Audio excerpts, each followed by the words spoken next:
எல்லோருக்கும் வணக்கம். அ இன்று ஜூலை 12ஆம் தேதி 2026ஆம் ஆண்டு. இதொரு அ சிறப்பு அம் காணொளி.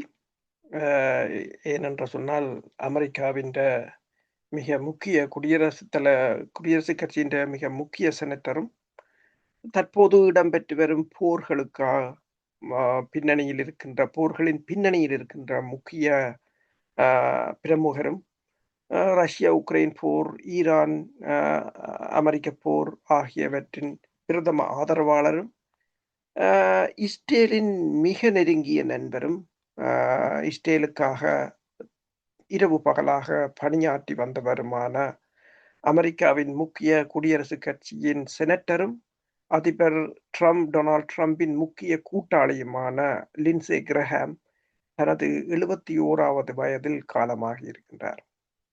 ஞாயிற்றுக்கிழமை அதிகாலை எக்ஸ் தளத்தில் வெளியிடப்பட்ட பதிவில் அவரது அலுவலகத்தின் தகவல் தொடர்பு இயக்குனர் இதனை தெரிவித்திருக்கின்றார்.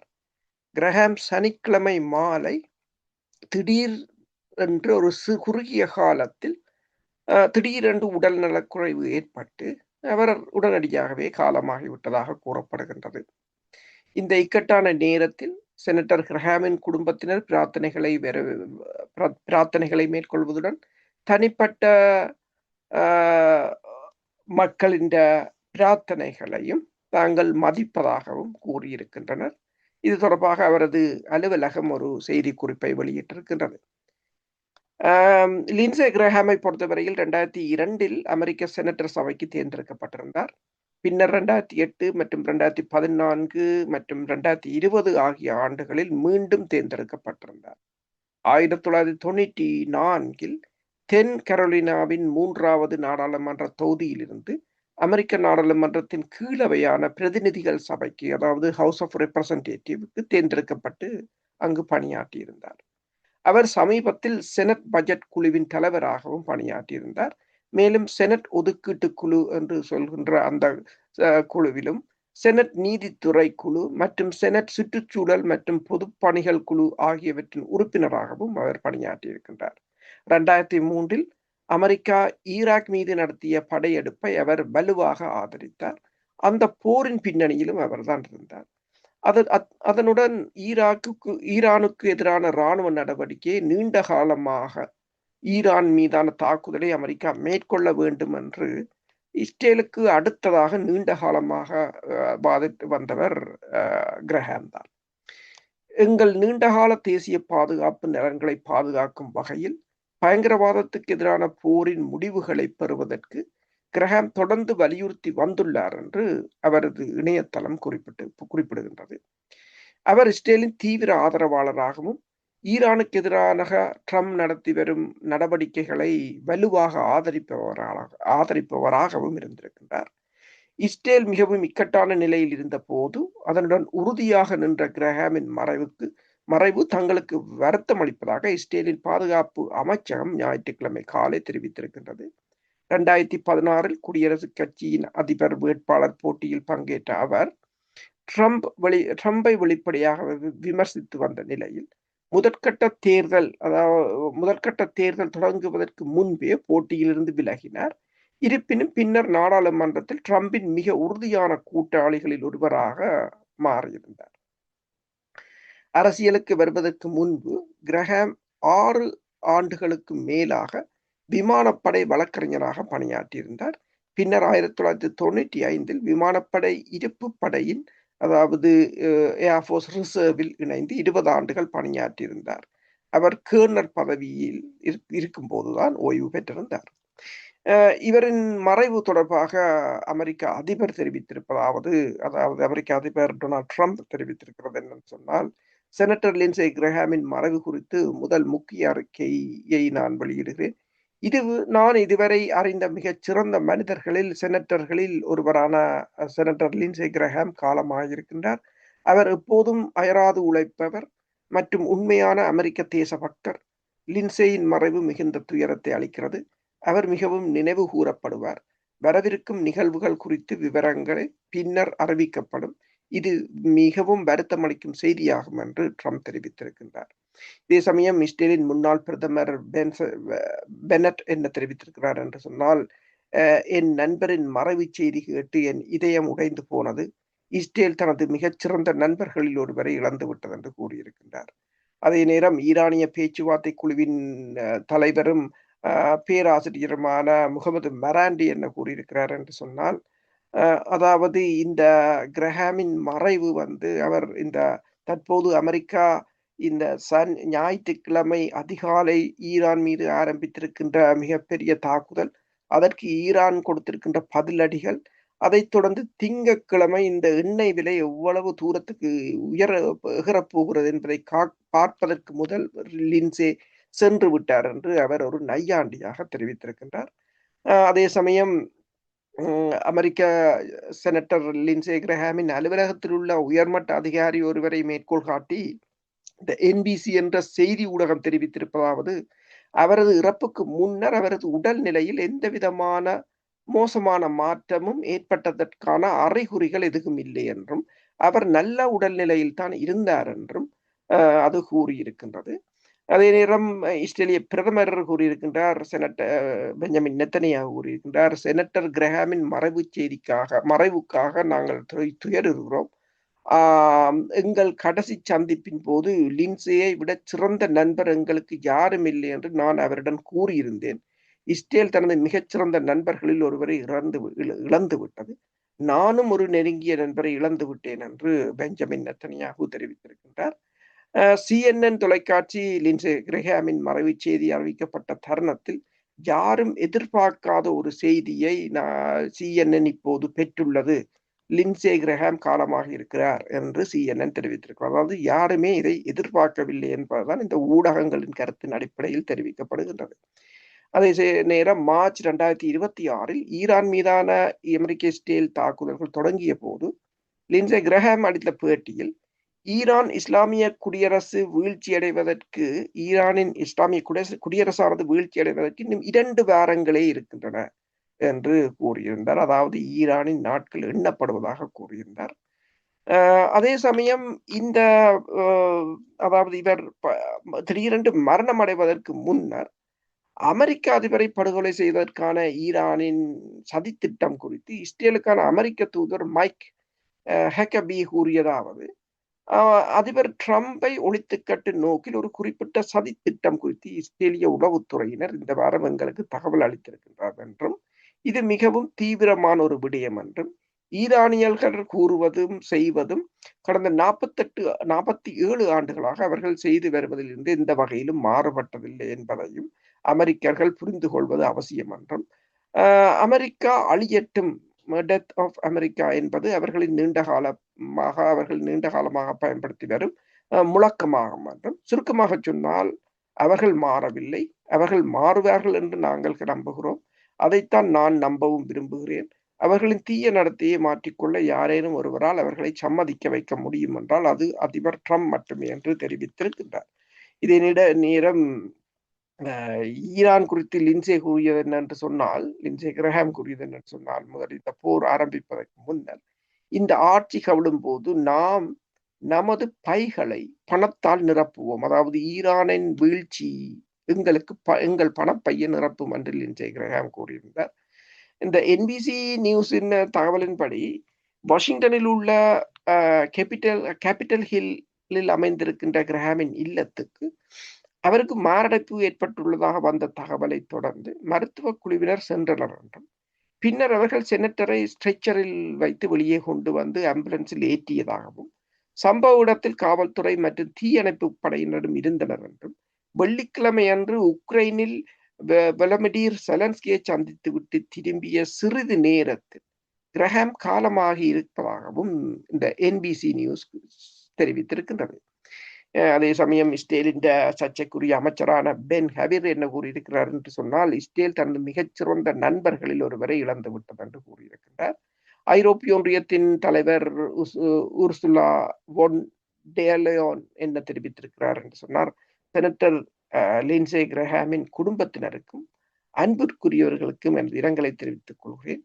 உக்ரைனின் சுதந்திர போராட்டத்தை ஆதரிக்கவும் ரஷ்யாவின் ஆக்கிரமிப்பு போருக்கான விலையை அதிகரிக்கவும் செனட்டர் கிரஹாம் இறுதி வரை போராடினார்.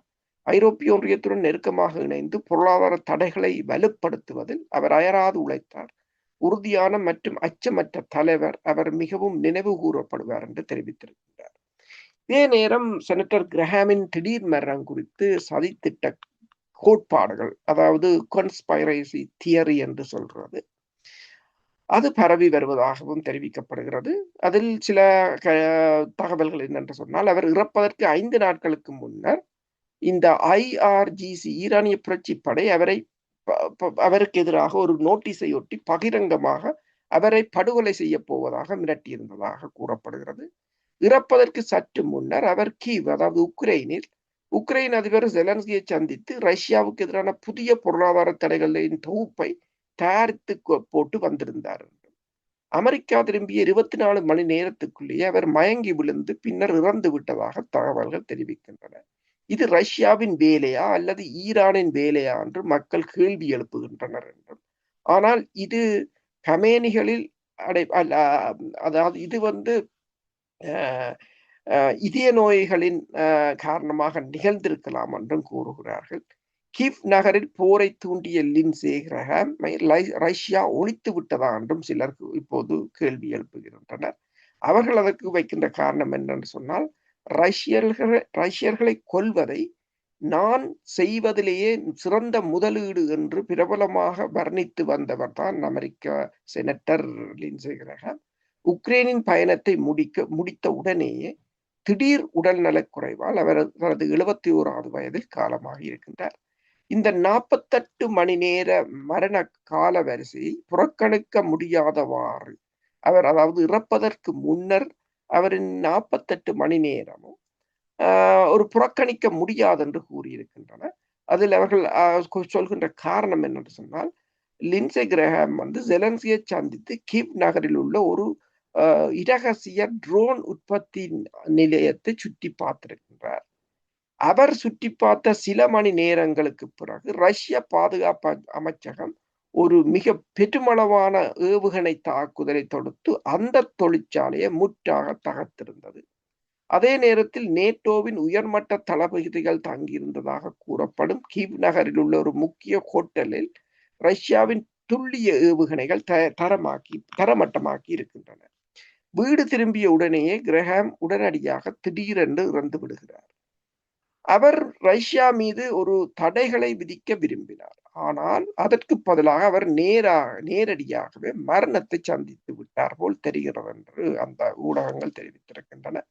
ரஷ்ய தாக்குதல் அவரை ட்ரோன் தொழிற்சாலையிலேயோ அல்லது நேட்டோ தளபதிகள் தங்கியிருந்த ஹோட்டலிலேயோ தாக்கியதாகவோ அல்லது ஏவுகணைகளை வருவரை அறிந்து வாஷிங்டனில் உள்ள யாராவது அவரை அங்கு அனுப்பினார்களா என்ற கேள்விகளும் எழுகின்றன. லிண்ட்சே கிரஹாமின் மறைவு தென் கரோலினாவுக்கு ஒரு புதிய செனட்டரை தேட வேண்டிய நிலையை மட்டும் உருவாக்கவில்லை என்றும், அது வாஷிங்டனின் அரசியல் சூழ்நிலையையும் உடனடியாக மாற்றி அமைத்திருப்பதாகவும் கூறியிருக்கிறார்கள். கிரஹாம் ஏற்கனவே குடியரசுக் கட்சியின் முதன்மை தேர்தலில், அது பிரைமரி வெற்றி பெற்றிருந்தால் நவம்பர் இடைக்கால தேர்தலுக்கான புதிய வேட்பாளரை தேர்ந்தெடுக்க தென் கரோலினாவில் இப்போது விரைவான சிறப்பு முதன்மை தேர்தல் நடத்தப்பட உள்ளதாகவும், இந்த நிகழ்வுகள் குடியரசுக் கட்சி தனது பாப்புலரிஸ்ட், அதாவது மக்கள் ஆதரவு சார்ந்த பிரிவை நோக்கி நகர்வதை விரைவுபடுத்தக்கூடும் என்றும், இந்த ஆண்டு முதன்மை தேர்தலில் கிரஹாமை எதிர்த்து போட்டியிட்ட மார்க்ஸ் லிண்ட்ஸ் அடுத்த கட்ட முன்னணியாளராக பரிசீலிக்கப்படலாம் என்றும் பேசப்படுகின்றது. இதற்கிடையில் குடியரசுக் கட்சியின் செனட் பெரும்பான்மை பலம் மேலும் குறைந்துள்ளதாக கூறப்படுகிறது. இதனால் கடும் போட்டி நிலவும் ஒவ்வொரு வாக்கெடுப்பிலும் ஒரு நிச்சயமற்ற தன்மை உருவாகும் என்றும் கூறப்படுகிறது. இதே சமயம் இன்னொரு ஊடகம் என்ன தெரிவித்திருக்கிறது என்று சொன்னால், 71 வயதான லிண்ட்சே கிரஹாம் மறைந்து விட்டார். அவரை பற்றி நீங்கள் என்ன இருந்தாலும் வாஷிங்டனில் உள்ள மற்ற எவரையும் விட கடந்த 2 தசாப்த காலமாக அமெரிக்க வெளியுறவு கொள்கையில் அவரின் தாக்கம் மிக அதிகமாக இருந்தது. சவுத் கரோலினாவை சேர்ந்த இந்த குடியரசுத் தலைவர் பல உச்ச நீதிமன்ற நீதிபதிகளின் நியமனத்தின் போதும் செனட் நீதித்துறையின் குழுவின் நியமனத்திற்கும் தலைமை தாங்கியிருந்தார். இந்த பாலஸ்தீனத்தில் ஏற்பட்ட அப்ரஹாம் ஒப்பந்தம் உருவாக்குவதிலும் முக்கிய பங்காற்றியிருந்தார். மேலும் ரஷ்யா, ஈரான் மற்றும் சீனாவுக்கு எதிரான கடுமையான பொருளாதார தடைகளை விதிப்பதில் அவர் முன்னின்று செயற்பட்டிருந்தார். குற்றவியல் நீதி சீர்திருத்தம் விவகாரத்தில் கட்சி எல்லைகளை தாண்டி செயற்பட்டிருந்தார். பாதுகாப்பு துறைக்கான நிதி ஒதுக்கீட்டை தீவிரமாக ஆதரித்தவர். 2015 ட்ரம்ப் பதவிக்கு தகுதியற்றவர் என்று கூறிய நிலையில் அது மாறி பின்னர் ட்ரம்பின் மிக முக்கிய நெருங்கிய கூட்டாளியாக மாறியிருந்தார். அன்புக்குரிய நண்பர் லின்சே கிரஹாமை இழந்த அதிர்ச்சியில் நெத்தன்யாகு கூறியதாவது, எனது அன்புக்குரிய நண்பர் செனட்டர் லின்சே கிரஹாமின் மறைவு குறித்து சாராவும் நானும் அமெரிக்க மக்களுடன் இணைந்து துயரம் கொள்கிறோம். எங்கள் சமீபத்திய சந்திப்பில் நான் கூறினேன், லின்சே இஸ்ரேலின் சிறந்த நண்பன் மற்றும் எனக்கு மிகவும் நெருக்கமான நண்பன். லின்சேயை விட சிறந்த நண்பன் எங்களுக்கு வேறு யாரும் இல்லை. இஸ்ரேல் மற்றும் அமெரிக்காவின் பாதுகாப்பு ஆகியவை பிரிக்க முடியாதவை என்பதை லின்சே நன்கு உணர்ந்திருந்தார். அமெரிக்காவை பாதுகாப்பதிலும் எங்கள் கூட்டணியை வலுப்படுத்துவதிலும் சுதந்திர உலகத்திற்காக குரல் கொடுப்பதிலும் அவர் தனது வாழ்நாளை அர்ப்பணித்தவர். இஸ்ரேல் தனது சிறந்த நண்பர்களில் ஒருவரை இழந்து விட்டது. அமெரிக்கா ஒரு சிறந்த தேசபக்தரை இழந்து விட்டது. நானும் ஒரு அன்பான நண்பரை இழந்து விட்டேன். இந்த இக்கட்டான நேரத்தில் லின்சேயின் குடும்பத்தினருடன் அமெரிக்க மக்களுடனும் எங்கள் மனங்கள் இணைந்து நிற்கின்றன. அவரது விழுமியங்களும் முன்னெடுப்புகளும் வெற்றியை நோக்கியும் அமைதியை நோக்கியும் நம்மை தொடர்ந்து வழிநடத்தும். அவரது நினைவுகள் என்றென்றும் ஆசீர்வாதமாக அமையும் என்று பெஞ்சமின் நெத்தன்யாகு தெரிவித்திருக்கின்றார். இதனிடையே இஸ்ரேல் அதிபர் ஐசாக் ஹெர்சாக் என்ன தெரிவித்திருக்கிறார் என்று சொன்னால், லின்சே கிரஹாமின் மறைவு தனது இடங்களை தெரிவித்திருக்கின்றார். எனது அன்புக்குரிய நண்பரும் இஸ்ரேலின் சிறந்த நண்பரும் அமெரிக்காவின் சிறந்த தேசபக்தரும் அமெரிக்க செனட்டர் லின்சே கிரஹாம் திடீரென்று மறைந்த செய்தி எங்களுக்கு மிகவும் அதிர்ச்சியும் வேதனையும் தருகிறதாக கூறியிருக்கின்றார். அதாவது லின்சே கிரஹாம் தார்மீக தெளிவின் அடையாளமாகவும் அமெரிக்க மற்றும் இஸ்ரேலுக்கு இடையிலான கூட்டாண்மையின் உண்மையான தலைவராகவும் திகழ்ந்தார் என்றும், எங்களின் மிக கடினமான தருணங்களில் அவர் இஸ்ரேல் மக்களுடன் உறுதியாக நின்றதை நாங்கள் ஒருபோதும் மறக்க மாட்டோம். அவர் வெளிப்படுத்திய நீதி, உண்மை மற்றும் விசுவாசத்துக்காக நாங்கள் எப்போதும் நன்றியுடையவர்களாக இருப்போம் என்று இஸ்ரேலின் அரசு தலைவர் தெரிவித்திருக்கின்றார். இஸ்ரேல் மீதான அவரது ஆதரவையும் அவருடன் தனிப்பட்ட உறவையும் அவர் மேலும் போற்றியும் இருக்கின்றார். இதே சமயம் லின்சே கிரஹாம் தனது மறைவுக்கு முன்னர் பேசியது என்னென்று சொன்னால், அவர் வெள்ளிக்கிழமை உக்ரைனின் தலைநகரில் பேசியதான் அவரது கடைசி பேச்சு. அப்போது அவர் கூறியது என்னென்று சொன்னால், ரஷ்யா மீதான தடைகள் தொடர்பாக மசோதாவில் ஒரு வடிவம் குறித்து வெள்ளை மாளிகையுடன் நாங்கள் ஒரு உடன்பாட்டை எட்டியுள்ளோம் என்றும், அந்த வடிவத்தை அவர்கள் ஆதரிப்பார்கள். நான் வாஷிங்டன் திரும்பியதும் குடியரசுக் கட்சி மற்றும் ஜனநாயக கட்சி தலைவர்களை சந்திப்பேன்.